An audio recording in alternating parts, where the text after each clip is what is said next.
Oh Lord God, how we thank you. How we praise you for the freedoms which we have, bought by the sacrifice and lives of so many.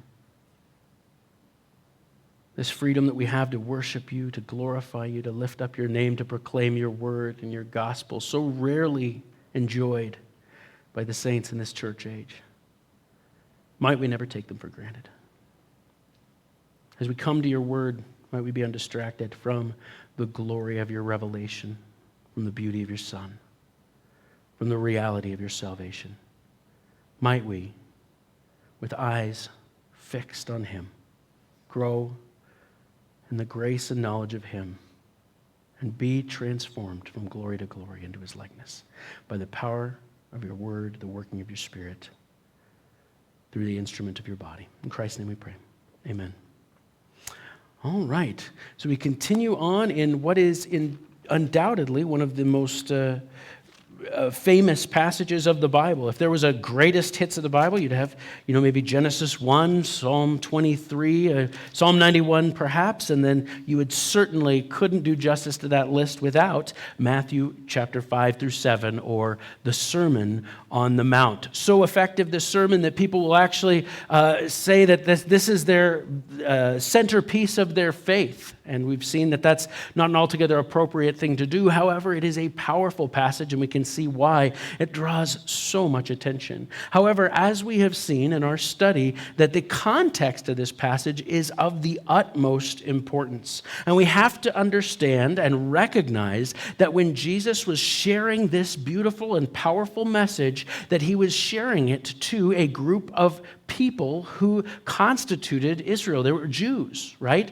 They were there in anticipation of the Messiah, in anticipation of the time of Jacob's trouble, of the struggle that was to come, and the great messianic kingly reign of the Messiah. And many of them were beginning to suspect or even understand that Jesus Christ is that promised Messiah, and wondered what it was going to take, what God's expectations were for them to get into this kingdom, to get there. Right? It's exactly the question that anyone would be asking in their circumstance, knowing that God had promised redemption for them, for their people, that would bring peace and blessing to the entire world. They wanted to make sure that they were going to make the cut. And there were plenty of people amongst the Pharisees, the Sadducees, the Essenes, who all had their own ideas about how you were going to get into that time, how you would get the keys to that, to enter into the coming messianic kingdom.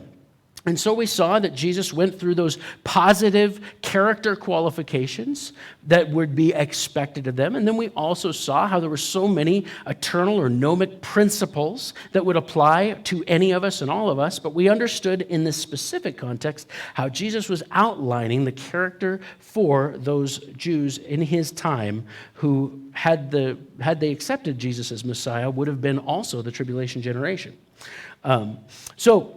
Then we saw that believers, or rather, and again, you might have I have in my Bible a little subheading, believers are salt and light. But what we saw and looked at with great depth is that Israel was salt and light. That's why they were chosen by God. They were chosen to be a city on a hill. They were chosen to be God's focal point and source of revelation of the truth, so that as all the world passed through and heard of Israel, they come to knowledge of the one true God. So the Israel was then, he was pointing out their purpose and their goal as being the light of the world, that were meant to not be hidden under a bowl, but rather to shine out to the very ends of the earth as they are prepared for their future as Christ's throne nation, ruling nation.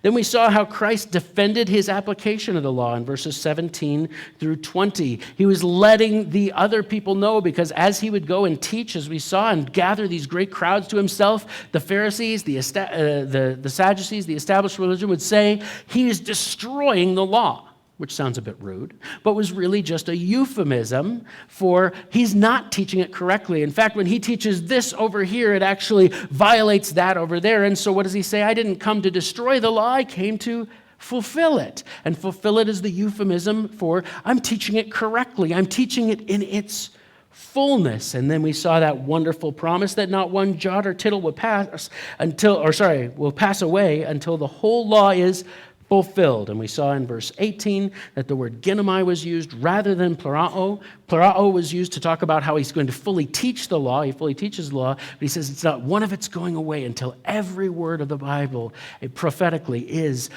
ginomai, brought to pass, brought into existence, done, finished.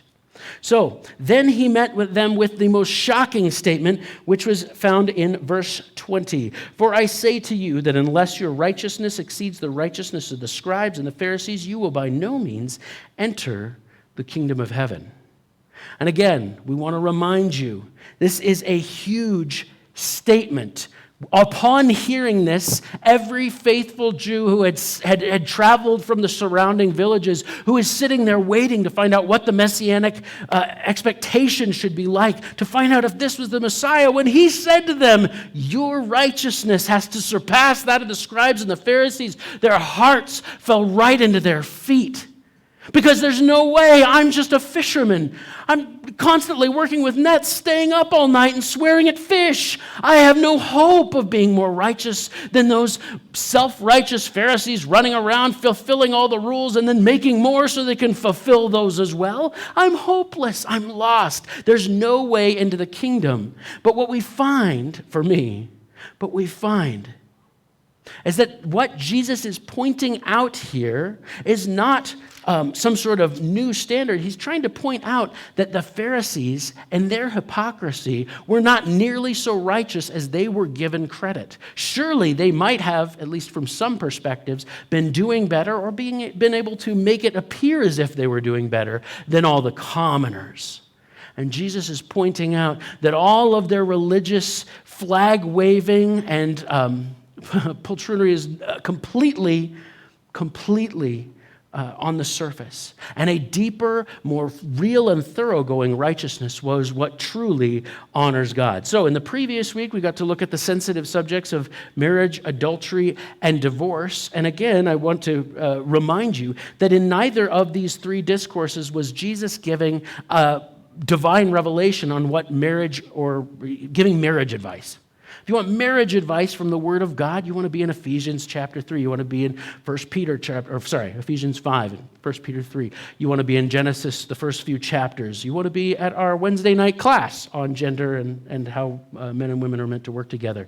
But we want to note here that the point that Jesus was making in talking about a marriage, murder, adultery, and divorce was to point out that all of these Pharisees were a part of or had broken up unions based upon, not upon the law, not upon any real, true, full righteousness that looks like a man and a woman being married and staying married together for their entire lifetime, but rather they were just normal, hard-hearted, sinful, and that brought about all sorts of rough, difficult situations, pointing out that adultery wasn't just an act, it was even an attitude, a thought or intention that one could look at another person with.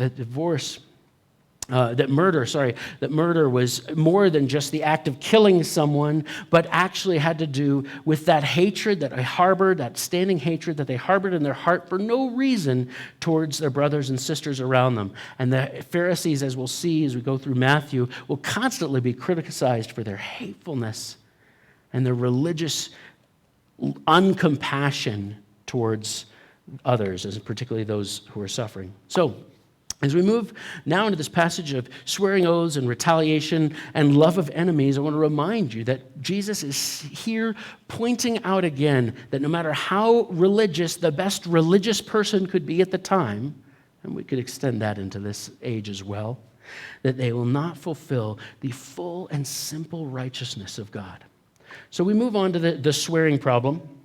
And we want to note that this is not swearing as in using dirty words, right? This is swearing and making strong promises by the name of someone or something else. Let's just check this passage out real quick so we've got it ready in our mind. It says, "Again, you have heard that it was said to those of old, 'You shall not swear falsely, but shall perform your oaths to the Lord.'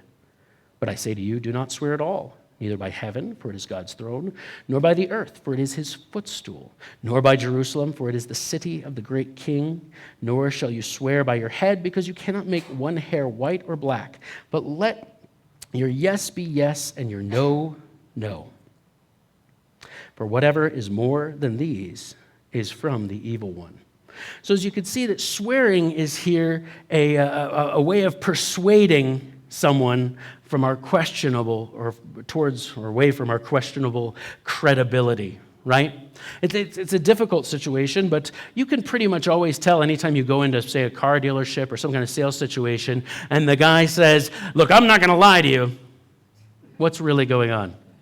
He's going to lie to you. It's like when it says, I'm not racist, but, like, you just prepare to hear something racist. Same thing. When someone says, I'm not going to lie to you, you know they're going to lie to you. J. Vernon McGee has a wonderful statement. If someone ever says, I swear to you on a stack of Bibles, I'm sure he's about to tell me a lie that's just as high as the stack of Bibles he's imagining. And it's true. But this kind of swearing always makes me think of Inigo Montoya. Has anybody seen the scene? The man in black is on his way up, and Inigo Montoya gets the opportunity to have a sword fight with him. And he says, I hate waiting. And he tells him, I'll throw a rope down to you? And he says, no, I can't trust you, of course, because you're waiting around to kill me. He says, I could give you my word as a Spaniard. He says, no good. I've known too many Spaniards. He says, isn't there any way you'll trust me? He says, nothing comes to mind. He says, he looks at him very deeply, actually, just this moment where you get the freeze frame. He says, I swear on the soul of my father, Domingo Montoya, you will reach the top alive. And then the man in black looks up, and Wesley looks up and says, throw me the rope. It's as if the willingness to invoke his beloved and honored father brought more substance to the statement, even though he had no reason to trust him at all. And this is exactly the problem that we'll say that Jesus is talking about. Most of us are not standing over somebody hanging off a cliff, waiting to slash them with a sword. It's not a common situation. So in most of our common situations, we find out that this kind of swearing is just used to manipulate others, and it was the same in Jesus' day. In fact, the history and culture surrounding this time gives us even more clear insight. You see, the Jews had taken some words out of context in the Old Testament, saying that you shall not swear by my name or the name of the Lord in vain or in not do it. And so what they said is, well, okay, so that means that if I swear by the name of the Lord, I have to keep it, but if I swear by the name of something else, I might not. And so then it became this incredibly intense system of if you swore by the gold or the gold on the temple, but you didn't swear by the temple itself, the oath is not binding. But if you swore by the altar and not the incense altar, then the oath is not binding. And so you'd have these really intense legal battles going on in the court system where they could say, well, actually, I didn't swear by the name of the Lord, I swore by something else. I swore by the earth or the heavens or whatever it was, right? And so what you have is a really huge cultural justification, if you like, for lying. We do this as well, by the way, right? Someone comes and says, hey, we should hang out tomorrow night, and won't that be fun? You go, yeah, for sure. Just give me a call, bro, right? And just hope they don't call, right? That happens. We don't like saying no to anybody, to people, any more than they did then, right? It's why, even people will be pressured because they're in there with a salesperson to buy something that they don't need and come back and return it the next day. They just didn't want to disappoint. They didn't want us to say no to that guy, right? So in the same vein, the Jews had this system, and Jesus is going to, as he always does, clear things right up and point out that all of the legalistic finagling of the Pharisees was just hollow posturing and didn't point anyone or get anyone closer to true godliness at all. So Jesus is pointing the shortcomings, the Pharisees, and their supposed righteousness. So the law of Moses was simple, as Numbers 30, verse 2 explains. If a man makes a vow to the Lord or swears an oath to bind himself by some agreement, he shall not break his word. He shall do according to all that proceeds from his mouth. Well, that's easy, right? The law was never the problem in this case. It was the humans making up all of these legalistic requirements and regulations so that they could get around the law, make or find a loophole to serve their own needs. So, Jesus then uses his wonderful phrase, "But I say to you." Now, see, this is important, as we've looked at before, that the teachers of the law at that time and Jewish teachers to this day will have a tendency to just quote rabbi after rabbi after rabbi, authority after authority after authority. This is what Rabbi Yitzchak says. This is what Rabbi Shlomo says. This is and so on and so forth. This is what Ravi says. This is what Rashi says, and so on and so forth. And then that was it. But Jesus does something quite different. He says, "You've heard all of this other stuff, but I'm telling you what I really meant when I gave you this law." He says, "Do not swear at all. Don't make a habit of trying to enforce your words, right, and make them sound stronger or posture against the limited credibility that you've earned for yourself. Don't swear by heaven. Why? Because it's the Lord's throne. You have no claim on the heavens. You have no way to affect what goes on in the heavens." And he says, "Don't swear by the earth, because that's the Lord's, the creation, rather, is the Lord's footstool. He made it. It's his. Swearing by that is so inappropriate because you don't own it. You didn't make it, and you can do nothing to impact it. You can't lose it, so swearing by it is ridiculous. Not by Jerusalem, because it is part of the Lord's plan of redemption." Now, these all might sound somewhat random, but again, these were acceptable tropes. You could say, "I swear by Jerusalem, the city of the great king, that I'm going to do this," and then not do it. And his point is, how dare you draw in the eternal plan of God to back up your petty lie because you're too cowardly to say, "Nah, I got other plans." It's ridiculous. So he says, "Don't swear by your head because you can't change a single hair on your head." And all the beauticians in the room go, "Ha ha ha, we got him on this one." That's not what he's talking about. By pure dint of will, tyranny of will, you can't change a single hair on your head. This swearing is ridiculous, and he gives the very simple command, just let your yes be yes and your no be no. In other words, be the kind of person whose character that someone has the character that someone can trust in any situation at any time. Just be that person. Is that so hard? And it's again designed for all of these Jewish people to look over at all the posturing of the self-righteous Pharisees and say, "You know, we thought that was all so cool. It seems so interesting and seems so righteous, but maybe it was just a bunch of hollow posturing. Maybe the righteousness that the Pharisees offer isn't the kind of righteousness that's meaningful to God." So we see that this would have brought, this criticism would have brought an entire cultural system of both lying and somehow enforcing the truth to an absolute embarrassment before the gaze of the true king, of the true Messiah. And we see here, as we've seen in so much of this beautiful message, that this isn't just an Israel situation. This is an eternal truth. Jesus' point is well made here. The Pharisees and the rest of the society had been pockmarked over with subtle lies and deception. Don't you, every time you turn on the television, just know, like, okay, let's get lied to a lot. Every commercial is going to lie to you about something, about the effectiveness of the thing or how much you need it, or every other commercial is going to be a politician lying about what they did or what they thought happened. You're just lied to all the time, aren't we? And we get sick of it, right? And eventually, hopefully, turn it all off and listen to the truth for a little while, just for a change of pace. But what we see is that Jesus is here pointing out that this Pharisaic system did not meet God's standard. However, again, we see there's a larger principle at play. I love the book of James and I love the book of 1 Peter because as original participants in Jesus' ministry, they knew exactly what to take and move forward and said, yes, Jesus said this to us in preparation for people to accept or reject the king, of Israel to accept or reject the king, but it is still just as valuable here. And so that's why the Sermon on the Mount and Jesus' words ring so steadily, particularly through James and Peter, because they heard them with their own ears, and John, of course. "But above all, my brethren, do not swear either by heaven or by earth or with any other oath, but let your yes be yes and your no be no, lest you fall into judgment. Here it is.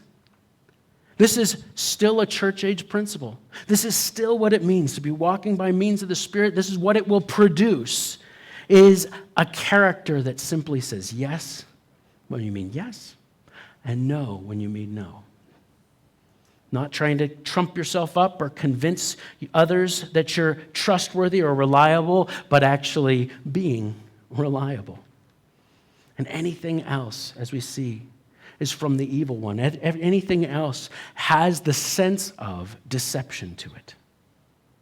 But Jesus is brutal. Yeah, I mean, if you're on YouTube, right, you've always got, so-and-so smashes such and such. So-and-so destroys critical race theory. Like everyone's always destroying everything and smashing everything. There's always a very violent discourse going on. This is Jesus smashing the credibility. So if this would be on today's YouTube, it would be hashtag Jesus destroys Pharisees again, right? And you'd be watching hours of not Ben Shapiro videos, but of Jesus videos, a far better Jew, I might say. Nevertheless, he would be destroying the political and religious opponents of his day. That's what's going on, because their trust needs to be shaken in these religious leaders. So non-retaliation's the next thing that Jesus points out, this higher godliness available. He says, you have heard it said, an eye for an eye and a tooth for a tooth. But I tell you not to resist an evil person, but whoever slaps you on the right cheek, turn the other to him also. If anyone wants to sue you and take away your tunic, let him have your cloak also. And whoever compels you to go 1 mile, go with him too. Give to him who asks you, and from him who wants to borrow from you, do not turn away. So, I want to point out that the statement, an eye for an eye, you'll see bumper stickers, right, now and again of some very hungry pagan man saying, an eye for an eye and a tooth for a tooth leads the whole world blind and toothless. That's stupid. Okay? You need to understand how historically ignorant that is. An eye for an eye and a tooth for a tooth was the most revolutionary legal standard brought upon this earth. Because prior to that, any offense, any hurt, any hardship that I inflicted upon you would be met by a greater hardship. And so the entire world's justice system was a Hatfield and McCoy-style honor fight of increasing levels of destruction until one or both were entirely dead. And God's perfect justice and God's perfect Old Testament law said, no, that's not the way it's going to work. You see, if you are harmed by someone else, the human government which I've put in place is going to administrate an equal or lesser judgment. It didn't mean that they were gouging out people's eyes or ripping out people's teeth. What it meant was that the ultimate nature of the punishment needed to fit the nature of the crime. So most of the time, it meant that you would pay in monetary value what that eye was assessed at for various reasons and by various ways, so that at any given moment, the hostilities could cease. Justice being served is such a critical part of any society keeping forward. So we're going to point out that Jesus is here going to talk about true godliness going beyond simply an eye for an eye or a tooth for a tooth. But Jesus is never meaning to demonize the perfect will and word and decree of God's sense of justice, in which the punishment for a crime cannot exceed the gravity of the crime itself. So, we get 3 pictures here with one major purpose. The first case, of course, is physical assault. Now, we want to point out that each of these are individual. So Jesus took what was a government-level command given to the nation of Israel for their government and their continued national existence and protection, and he took it down to the personal level. It was never meant to be personally applied in its original delivery. But Jesus is here making the personal application. Why? To point out the absolute shortcoming in what the Pharisees were teaching. If you slapped a Pharisee, you can bet he'd slap you back. If you took something from a Pharisee, you could bet that he would get it back. And Jesus isn't necessarily tut-tutting that. He's just pointing out that a greater righteousness is available and a greater godliness could be there, so that if someone slaps you on the right cheek, you turn to him the other also. In the case of physical assault, invite more. Is that not a greater expression of godliness, of grace, mercy, of love? Is that not also a statement that you truly are not invested in the petty pride concerns of this world? In the case of property, someone takes something from you, sues you for your tunic, give him your cloak also. Your tunic, right, you're being your inner coat, your cloak being your outer cloak. Someone wants some of your clothes, give them the most important garment that you need. For day and night, you sleep in that. That would be your warmth, your protection against cold and heat and everything else. He's saying, give that also. He's saying that this, you want to talk about a real godliness? You go around clapping and raising your hands and praising these Pharisees and talking about how great and how righteous and how wonderful they are. They're really just a bunch of low-level, power-mongering, religious mafia thugs. And Jesus is pointing it out because humans, well, we're dumb, right? Someone stands up in front of us and says, I am very intelligent, smart, handsome, good-looking, and you should listen to me. Someone will. Lots will. Sometimes a whole nation, right? I really, one of my favorite movies is Zoolander. I don't know if how many of you have seen it, but am I not allowed to admit that? Someone's blushing. Anyway, not a great theological film, but it's led by Ben Stiller and Owen Wilson, two moderately good-looking guys at best by Hollywood standards. But April once turned as we watched it, probably for the 7,000th or 8,000th time, and she said, it's amazing because just having everybody in the movie talk about how good-looking Owen Wilson is makes you think that, he looks like he's been hit in the face with a bat 10 or 12 times a day for 30 years for his entire life. And yet here we are going, oh, he's incredibly good looking. Why? Just at the suggestion of it, just at the milieu suggests it. And that's exactly what had happened with the Pharisees, with the common people. And Jesus is pointing out, do you see true godliness of this absolutely over-the-top, amazing nature out of them? Then why are you looking up to them like they're superheroes? Like they're so spiritually influential and important.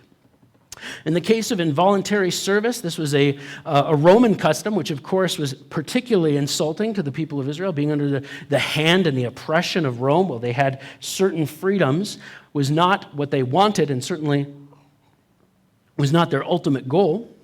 And yet, a Roman guard or soldier could press you into a mile's service. You could make you carry his stuff or walk with him for a certain amount of time. This is exactly what we see with Simon and Cyrene, right? He pressed into carrying Jesus' cross for a time. That was a legal thing that the Romans could do. And Jesus says, if someone asks you to go 1 mile, go 2 with them, to show that godliness is always marked, and true humanity and best humanity is always marked by what? By giving, by sacrifice, by desiring or laying down the best, our best, for the best of another. And he's pointing out, do your Pharisees do that?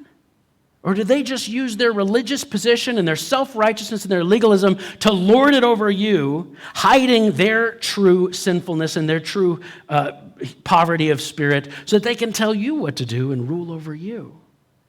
Jesus is pointing out that this statement, you will not get into heaven unless your righteousness exceeds that of the Pharisees, really isn't that outlandish?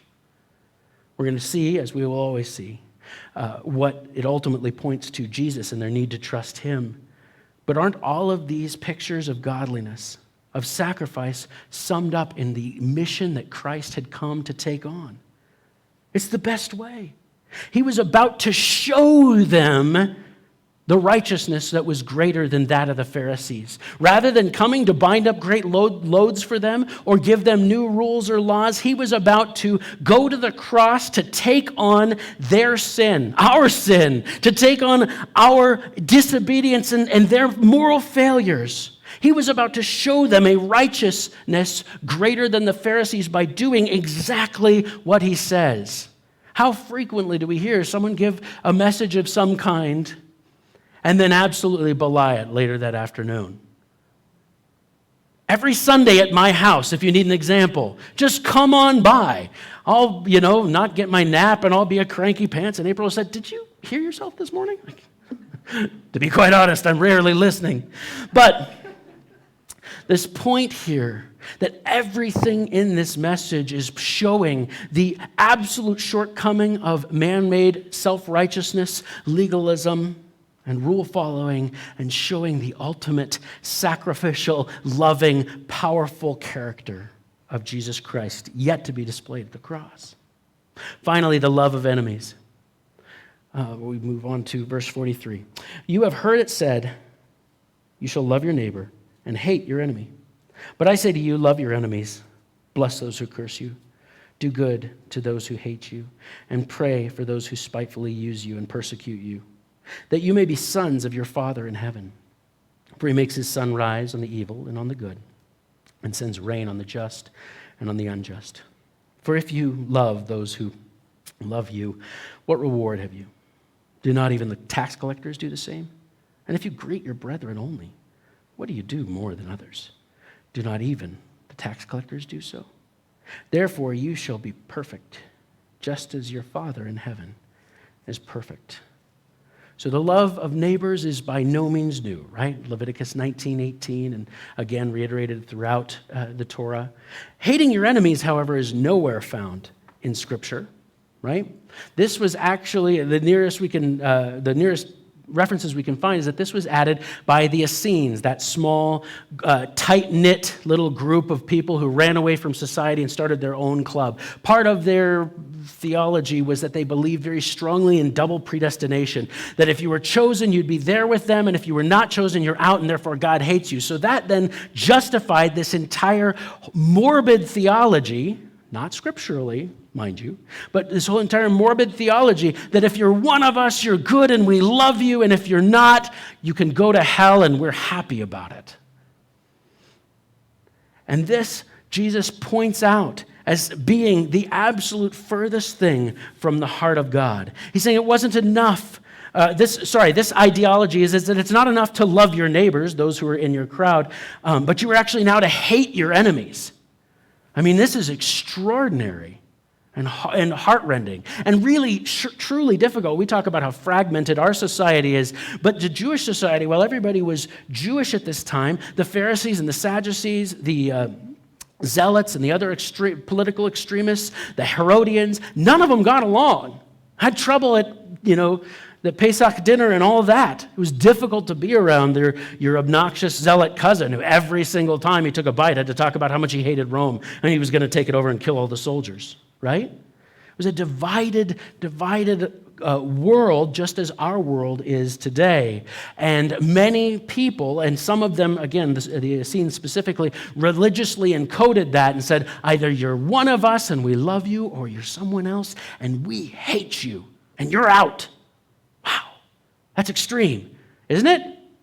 No, it's not extreme. It's exactly how we're living now in America. It's really, really easy for us to understand and how we fall into this mindset, isn't it? To look at people, everyone, under whatever auspices we might encounter them, as other, and then hate that. All they did, all these religious leaders, is codified what we already do, right?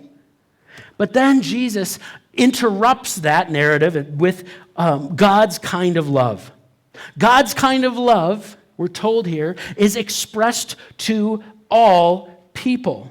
He's saying you're going so far to hate everybody who doesn't think the way that you do and wishing ill upon everybody who doesn't act the way that you do, that you're forgetting that God, on the other hand, continually blesses them.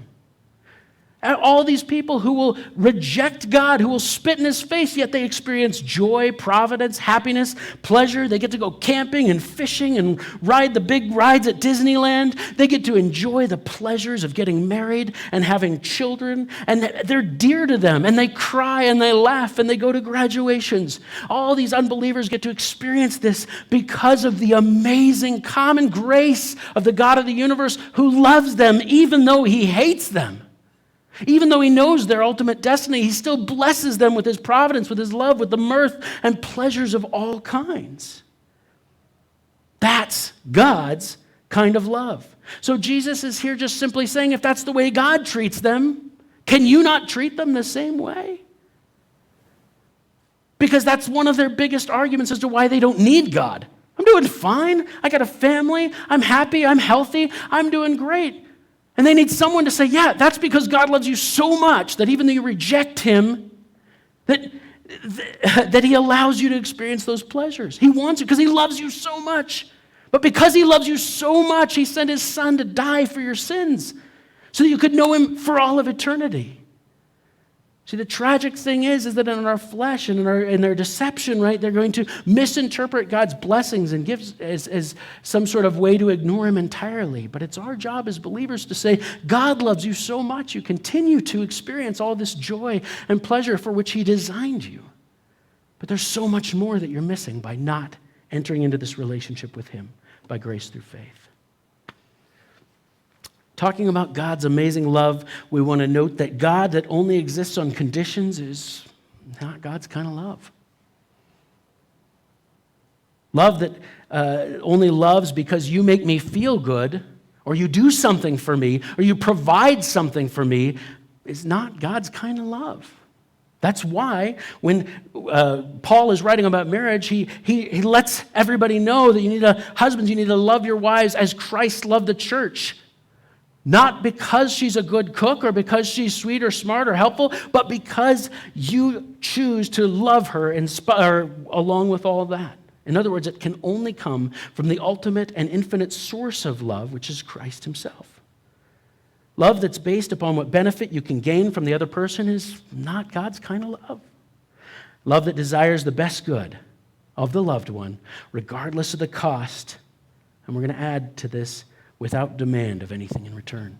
That's God's kind of love. It's the kind of love that you can't earn, you can only accept or reject. Accept by faith or reject in faithlessness. That's God's kind of love. Isn't that wonderful? Isn't that overpoweringly delightful to us? And Jesus is just saying, when have you seen that kind of love from the Pharisees? When have you seen that level of love and sacrifice from the Pharisees? It seems that they only love people in their Pharisee camp, probably even in their very own specific little clique in the Pharisee camp, right? The goal here, again, you shall be perfect, just your Heavenly Father is perfect. Perfection here, talking about maturity, wholeness, completeness. Again, it's only possible through Jesus Christ. It was only possible for them through God's provision. It's only possible for us today. So as we talk about love in the church, right, this isn't a rare topic anywhere in the New Testament. We see that, again, Jesus Christ took the available information that God had given, the law, to govern Israel, again, not for us in the church. And he said, yeah, that's the standard of the law to keep the peace in Israel, right? Love your neighbor as yourself. But in John 15:2, he took that up a whole new level. He said, this is my commandment, that you love one another as what? Come on. I have loved you. Good. And love one another as I have loved you. How did Jesus love us? He laid down his life for us. He laid down everything and died for us. And he says that's the kind of love that is meant to mark you. By this, people will know that you're disciples. Not that you win all the arguments, not that you can destroy someone else on YouTube, not that you're the best apologist, but this kind of love is exhibited amidst the community of the church. We see this idea, what I've sometimes called the doctrine of the procession of love. just to make it sound more official. But here's the idea. Here's Christ in you, the hope of glory, and his life and his love based on the position which he's given you entirely by his grace coming forth, and it hits your family first, and that's your priority, is to love your family sacrificially with all desire for their best good regardless of the cost, and then that spills over into the church family cup, if you like. If you imagine these as cups stacked one upon another, and as Christ flows out into your family and you see that love coming out, and then into your church family, and finally those closest to you in the world. You see, so much of our idea of loving others is just vain intentions and warm feelings while we sit alone. But this, what Jesus is talking about, is a truly powerful, Spirit-led, Christ-provided, sacrificial love that comes out in every thought you think and every word you say to the people who are actually closest to you. That's what's meant to mark us as Christians. And please don't hear me saying that your doctrine is not important. Of course your doctrine is important. Without the right doctrine, you'll never get here, and we'll never fulfill what we're meant to do. But don't let's forget that that's the purpose of the right doctrine. Being right without this love, as Paul will tell us in 1 Corinthians 13, is a noisy waste of time. But allowing Christ to fill and work through you is how things will change in your home, in your family, in your church body, and in this world. The mark of the Christian is love. John 13:35, Jesus says, "By this all will know that you are my disciples, if you have love for one another." So, the simple point, they needed Jesus. Just like us. His hearers, his audience, and most importantly, his disciples needed to learn. Stop looking up to those ridiculous, hollow role models. Stop looking up to those religious men who would walk around in their fancy robes and tell you all the interesting things and tell you about every commentary, and look up to Jesus Christ, the author and perfecter of your faith. What Jesus' audience needed to see is that they need a righteousness much greater than their own, or even what they could hope for. And we need the same, no less today than they did then. Jesus Christ and his righteousness is the only hope that anyone has in any time, in any space, in any dispensation, for forgiveness, for salvation, and for freedom. Freedom to love as Jesus has loved is provided by his perfect gift of salvation and life in his Son. Let's close our time with a word of prayer. Heavenly Father, how we thank you. Your perfect love. The love that we don't understand. That we scramble and scrape. We talk about it. We doubt it. We wonder. We rage against it. But your perfect love, oh Lord, expressed in your Son, provides for us the provision, the hope, and the life which we need. We pray that each of us today would come to a fresh understanding of the love which you've shown for us in your Son, Jesus Christ, which you've demonstrated for our salvation. Please, O Lord, in your whole plan, be glorified. In Jesus' name we pray. Amen.